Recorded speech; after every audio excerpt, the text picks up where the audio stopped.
Hey everyone, so it's about that time of the year when people are applying to fellowships, which is a little bit exciting, probably mostly really stressful and nerve-wracking, at least it was for me. So I thought I would make a video and give you some of my tips on applying for the fellowship that I have. And I'm gonna be doing my makeup in this video. So I've been home pretty much the whole day. Yesterday it was really weird because there was a building near where I work, near my lab, and there was a chemical spill or something like that, and so like the bomb squad came and my building also got evacuated. So I was just like, you know what, I'm just gonna stay home because luckily I have that flexibility because a lot of my work is theoretical. So I've just been home. For the most part. I had to run some errands, but I'm gonna be going out to dinner with some friends and maybe going to karaoke. I'm not really sure what's happening, but just like going along with it. So I thought I would just like get ready and give you some of my tips. So I'm in my 5th year of my PhD, and it's my 3rd year as a NSF GRFP fellow, and it's also my 3rd year working as a writing consultant at my university's writing center. So basically I work with a lot of students on their fellowship applications, and I also host some workshops to help people. But you know, at my university, at the writing center, a lot of the materials aren't supposed to be like accessible to people outside the university because the universities are competitive. I guess the writing center is like supposed to help bring more funding to us, but I think that's stupid. So I'm gonna be like making this more public because I know like I have friends from other universities who are interested in applying, so I thought I would just put all my best tips in one place. I'm also gonna link down below, I think, my blog post, which it's kind of like a transcript of what I'm going to talk about, and if you look through that, there's also a lot of resources that I use from other people who know more than I do, so hopefully that will be really helpful. I think also just reading through examples of other people's statements would be really helpful, and you can feel free to email me if you want to see mine. I'm not like going to publish them online, but if anyone wants to see them, I'm happy to share it with you individually. Okay, so I'm gonna get started. First, I'm also gonna let's take out mine. So this is my potentially last year. I feel like I'm gonna jinx it by saying that because I don't know if I'm gonna get a job. My advisor was like, try to get a job. If you get a job, we can push you out. So that's what I'm trying to do, but it's a little bit stressful right now. Things are like kind of up in the air. I'm gonna just turn the camera so I can like look here. There's like a mirror here while I'm talking to you. So anyways, my hair looks really weird. Anyways, it's fine. So yeah, so it was like my last, it's potentially my last year, so I decided to just go back to school shopping. So I bought this like makeup bag. I've never like bought a makeup bag because I just have random bags floating around and I just use those, but I was like, why not? The bags are never like enough to hold everything. So I applied in my 2nd year. You can apply in either in undergrad, when you're a senior, to get funding starting in your 1st year, or you can apply in your 1st year or your 2nd year. So I applied in my 2nd year. It was super last minute. I basically didn't think I was gonna apply, but I was just like, in the summer I was like talking to one of my friends, and she was talking about how she's in a different school, and she was talking about how a lot of people in her department were like only participating in outreach things for applying to the NSF, and she was like kind of complaining about it, like they don't really want to do it. And I was like, oh, like is there like an outreach component of it? And I realized I actually had a lot of outreach experience that I kind of did, like, not for the purpose of an application, but because I actually really liked it. So then I was like, hey, maybe I can put something together. So basically around now, so like October, so my application was due like October 25th, I think, when I was applying. So it was like around like the beginning of October when I started applying. So I applied pretty late. I wouldn't recommend it, but if you're just deciding whether to apply now and it's your last chance, I would say just go for it. The other thing is that you might feel like discouraged because it's like super competitive and a lot of people are like, oh, like it's a crapshoot because so many people apply to it. Honestly, if you're eligible, I would say just go for it. You never know what's gonna happen. I didn't think I was like super competitive. I didn't have any publications, but like it worked out. So I would just say if you're on the fence about it and you have the time to do it, even if you don't have the time, like just do it. If you have the opportunity, if you're eligible, just go for it, because you never know. And I still use a lot of my materials. I'm like using parts of it to apply to jobs right now. So even if you don't get it, I think it'll be useful in the long run. So just kind of like a precursor to what I'm actually going to talk about. Also, some additional perspective to give you about my application is, so I'm in the biomathematics department. My undergrad was in math. A large part of the first year of my program is like applied math type classes, and then we have like bio electives, and our research project is like some kind of bio project that's somehow related to math. So it's pretty broad. A lot of people in my department do like statistical genetics kind of things, and then I'm doing more like biophysical modeling, and I'm working in neuroscience. So that's like some of the background. If you're in an interdisciplinary field, you basically will list your fields as percentages. So for example, for mine, I put 75% math and 25% life sciences, and within life sciences I put neurosciences. Now the thing is, the one that has the highest percentage, so in my case math, that's like the major field you're going to be applying to. So those are the people who are going to be reviewing your application, and that's also what determines the deadline of your application. So that's one thing to keep in mind. And that might also change which one you decide to apply to. So I decided to do math versus bio because in math it's kind of harder to get things published like in theoretical fields, or it takes a lot longer. So I thought I would have a better chance because that was my experience. I didn't really publish things in undergrad, and that just wasn't really the norm. And so within math, it was a lot easier for me to be competitive because I was with other people who had like similar circumstances. So that's something to keep in mind. So I applied to math. Okay, so I'm gonna give you 8 main tips, okay? How many fingers am I holding? 8 main tips.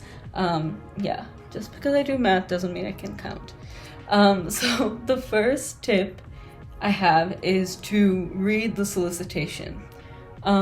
So they really, I mean, obviously this is kind of cookie cutter, but you know, they really tell you everything you need to do well in it. They tell you what the review criteria are, right? So there's 2 main review criteria. There's intellectual merit and broader impacts. And throughout the application, they're going to be looking to see whether you have intellectual merit, you have the ability to carry out the research that you're proposing, and that you have the potential to impact people beyond just yourself, or impact, you know, organizations or society as a whole. So everything you put in your application, you want to keep that goal in mind, that you're somehow, everything that you write in there should be somehow conveying one of those 2 things about yourself and your project. So I would say read through it because it will really help you. And even if you use some of the same wording, like if you read what they mean by broader impacts and kind of look at that and make sure that you're reflecting some of their wording, that would really help, so that the reviewers will kind of psychologically see it and be like, oh, okay, this is like aligning with what we're looking for. my second tip is this is not a time to be modest. So I know this can be really hard, and particularly with women and just in general people who aren't like cis men.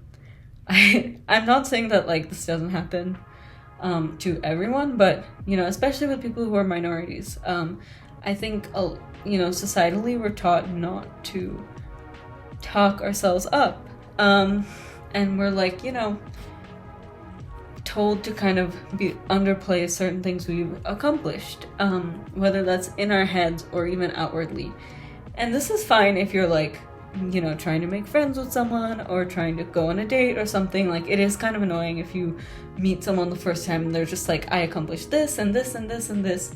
But the review panel, you're not trying to be their friend, you're not trying to date them. You're basically trying to show them, I am worth throwing money at. So keeping that in mind, you really don't need to leave anything out. So even simple things like, you know, if your department, for example, does like everyone in the department presents a poster at the end of the year or something like that, and you presented a poster, don't leave that out. Even though you might be like, okay, but everyone did it, wasn't that impressive? Just keep it in there, because you want to be showing that you've already accomplished certain things, you've already disseminated research, and so you want to make sure to like just overplay all of your accomplishments. And trust me, it's not going to read as annoying. The only reason it would read as annoying is if you're like, well, I know better than everyone, I don't have anything to learn. But you're probably not. If you're watching this video, you're probably not the kind of person who's going to be doing that. Okay, so my third tip is about letters of recommendation. So first of all, make sure that you choose people that know you well, and not just people who like, you know, you took their class, you got an A in their class, you know, that's great, but you want to make sure they can say things about you beyond just like they did well, they're a good student. So if you can find people who like, you know, in a research capacity or even like a working kind of capacity, that's better than someone who just knows about your class skills. If like it was a professor that, you know, you interacted with a lot, you went to their office hours, you asked them a lot of questions, you had a lot of great conversations, then, you know, go ahead and ask them. But make sure it's someone who like, it's better to choose the people who know your research first, and then the lower priority would be people who know you in that capacity. Also, try to give them at least a month to finish. So I gave them pretty much like a month or 3 weeks, which is kind of, it's bordering on not the best, but I would say a month is a good amount of time for them to write it, usually. And the other thing is that you want to make sure that everything that your letter writers are putting in their letter is corroborating other things in your application. The other thing is you want to tell them what the review criteria are. So your application, you'll be addressing these two criteria, intellectual merit and broader impact. You also want to be telling that to your letter writers. So for example, your advisor might only know you in terms of like your intelligence, your ability to be in a research setting, but you want to tell them that one of the main criteria of the NSF GRFP is the broader impacts criteria, and they should be addressing something to do with that as well, besides just you. So if you can, you know, when you request your letter writers to write your letter of rec, try to let them know about that criteria. Maybe even send them links to the criteria on the website. That can be really helpful. That's definitely something I did. And if they don't already know about things that you've done, maybe in outreach, you can like provide them a CV or provide them with a description of the things that you've been doing. Okay, so Tip number 4 is that when you are writing your application, you want to be creating a narrative about your scientific journey. So at this point, since you're either a senior undergrad or first year or second year grad student, so at this point you've probably had a lot of experiences that have led you into pursuing a PhD or doing research or something like that. So you probably have a number of experiences, and those experiences you've probably had either learned something from it,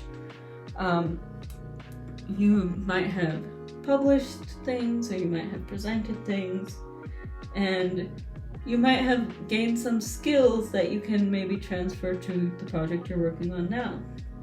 So what you want to do is, before you write your application, think about what your narrative is going to be, what the timeline of your story is, and think about what are the experiences that kind of led you to be the scientist that you are today. And then have a paragraph for each of your experiences, maybe more depending on, your individual story. And for each one, you want to have kind of a topic sentence, what the project was about, what you learned from it, skills, transferable skills, and things that you've disseminated. So in your research statement, or in your personal statement, you want to be including all of these things. Tip number 5 is about broader impacts. Oh my god, I'm a mess. I'm just dropping everything. So my tip number 5 is about broader impacts. So when you think about broader impacts, a lot of people think about mentoring undergrads or, diversity in STEM. And it can be helpful to talk about minority groups that you're a part of. So for example, if you're a woman or you're from an ethnic group that's traditionally underrepresented, that can be really helpful. But because they're looking for broader impacts, they really want to see that you have an impact beyond just yourself. So while it's definitely useful to talk about how you've overcome certain barriers, you also want to talk about ways that you are uplifting people on a broad level. So maybe people that you've mentored, or organizations you've been in to uplift people from your community, and just looking for things kind of beyond just yourself. And one thing I would just say to avoid is making it too much about your own identity. So for example, I'm queer, you probably know this if you're watching this,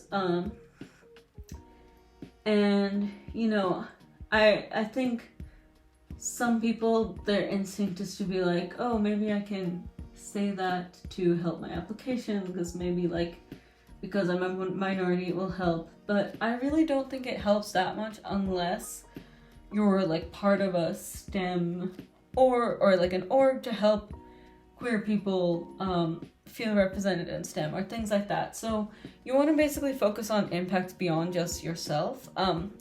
Obviously, if there are significant adversities that you've faced due to your identity, those are things that you can talk about. But you also want to kind of keep in mind that what the goal of the statement is. So since the goal of the statement is to highlight either your intellectual merit or broader impacts, you don't want to talk too much about your own kind of struggles or adversity unless it has a goal of highlighting one of those things about yourself. So I hope that makes sense. Feel free to ask for clarifications. And some of these are kind of just my opinions, so you can take it with a grain of salt. Maybe you'll write a statement that's really good, that has a different philosophy, and that's great. But that's just kind of my tip if it's something that you're wondering about.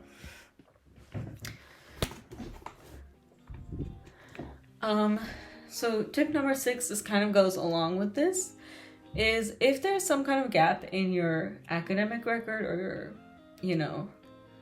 if you weren't able to publish things or you weren't able to do as much research as you would have liked, you do want to kind of maybe address that here. But you also want to make sure, again, keep those things in mind, that what are the purposes of these two statements. They're not really creative writing pieces, but you're really trying to show them that you're worth throwing money at. So even if you want to highlight an adversity, there could be another avenue where you're talking about something that you've overcome, and it's a really powerful piece about something you faced that was really difficult. This is not the place, because first of all, you don't know who's reading it, and they may or may not be open to that kind of vulnerability. So I would say if that's something that you're going to address, you want to make sure that you're using it to kind of highlight your resilience. So if you're saying, for example, like, my grades were really low this semester, like this specific semester, let's say, like, for example, my grades were really low in my spring quarter of freshman year, but sometimes I'll use that to say that, I was having a really difficult quarter because of some health issues, but I was able to spring back from that and do really well after that. So that kind of shows my resilience. So you really want to keep in mind what the overall goal of it is and how it's supposed to be highlighting your strengths. So even if you're talking about struggles that you faced, you want to kind of use that to bounce around and talk about your strengths. Okay, so number 7, this goes into some more specific parts about your research statement. So I brought something to show you guys. Basically, this is an hourglass, and I brought this from a game that I have downstairs. And the reason I'm showing you this hourglass is when you're writing a research proposal, or even a paper, or basically any kind of scientific writing most of the time, it kind of follows this hourglass structure. So it starts out broad, and then it goes narrow, and then it's narrow, narrow, narrow, and then it goes broad again. Like here, you can kind of see that. And so when you're writing a research statement, that's kind of the structure that you want to follow. So you start out broad. So you start out by addressing, like, why is your research topic important? What's the point? Why are you even doing it? And start out very, very broad. And then you start talking about other research that's been done to address that problem. And then you have kind of addressing some kind of gap in the current research that's been done. And then that gap is your niche. And then you occupy that niche by saying, well, this gap exists, but my project seeks to address this question. So you want to kind of state that clearly and write what the question is that you're trying to address, what that gap is. So that's like how you got from broad to narrow. Then you talk about your specific aims, which are the specific plans for your project. What I would recommend, and what I kind of did, and a lot of my students do, is taking that broad question that you're trying to address and saying, okay, I'm going to break this up into some specific sub-questions which can be turned into projects. And then I can talk about the specifics of how I'm going to carry out that project and things like that. So I'll give you an example of that kind of idea of starting out broad and then narrowing it down by occupying a niche. So my research is about neurons, and neurons, there are a lot of different types of neurons, and different types in the brain and body that have very different types of structures. And I want to understand what the correspondence is between those differences in structure and the different functions that they have. So for example, there's some neurons that are involved in, sensory neurons. They're involved in kind of like sensory reception. There's some neurons that are motor neurons, so they're directly connected to muscles and they help with movement. And then there's some neurons that are in the brain involved with more kind of higher order cognitive processes. And they all have very different structures and morphologies and branching patterns. And I want to see what are kind of the differences in function that lead to those differences in structure. So that's kind of the broad question. And then I'm going into like specific research that's been done in this area, but then looking at, a lot of people have have classified different cells according to differences in structure, and people have also classified cells according to differences in function. But there isn't really some kind of mathematical correspondence between those. So that's kind of where I'm occupying the gap and saying my project is going to be trying to address that gap. So once you get that, so my major question is there a way to mathematically describe the correspondence between structure and function? And then within that, I have a few different projects that I want to carry out. So one project is kind of coming up with a mathematical model and testing the model predictions with data. Another question might be trying to actually classify cells using parameters that are functionally and structurally relevant based on my model. And then there might be ways that I might want to modify my model to look at additional aspects. So my initial model might be, a little bit simple, and then I might want to add some more complexity. So I have other projects related to that. So in mine, I basically chose 3 major sub-questions that I wanted to address based on my overall question. And then within each of those, I wrote a paragraph about what the project is, what the goals are, maybe some hypothesis. That might not always be something that's, standard in your field to come up with a hypothesis, but that's what you can do in those body paragraphs. Then in the end, once you have those, so that's kind of the meat of your 2-page proposal, is that you have those projects, and then you kind of want to broaden it out in the end. So what are some kind of broader impacts? And if you find what you're looking to find, what are some ways that this could improve society? Also, what are some ways that you, as you're working as a researcher, are going to try to improve society? So maybe you might be recruiting undergrads from diverse populations to work with you. So things like that, that's how you go into broader impacts.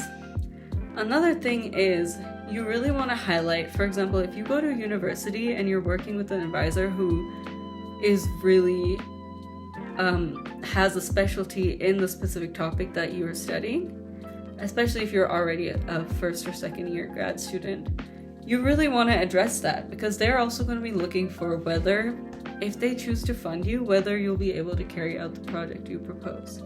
And if you have access to those kind of resources, that can really help. And unfortunately, this will maybe help students who have more resources more than others, but if that is something that you have access to, it definitely will help to kind of talk about those resources that you have that will aid you in carrying out your project.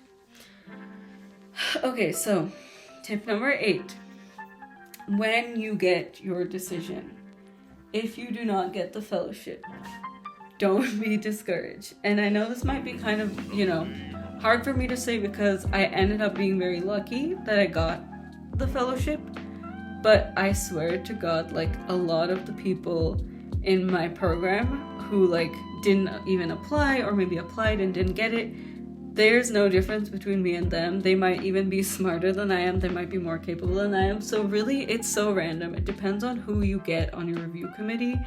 And so you really shouldn't think of it as I am not good enough and that's why I didn't get it, because it's so random. And the review people could have had a bad sandwich before they read your proposal, or for whatever reason they might see your proposal as competitive to their research, so they just don't like the project and don't want to fund it or something like that. There's so many things that are completely out of your control. So I would just say, put your best effort, submit an application, and if you don't get it, it's going to be okay. You can still do great research. And if you do get it, good job. But I also just wanted to highlight that it's so random, and I'm really giving you tips just because I did get lucky, I did get it, but these are some things that I think helped me, and hopefully they can help you as well. So that's all I have for you guys today. And feel free to message me if you have any questions. I've worked with so many students on their applications, and so I feel like this is something I definitely have some kind of knowledge about, whether it's through myself or through the resources I have working as a writing consultant. So please feel free to message me if you want to see my statement. If you have any specific questions, feel free. And as I told you, there's also a lot of other resources available. So best of luck, and you're gonna do great, and put your best effort forward. If you get it, great. If you don't get it, you can still be an amazing scientist.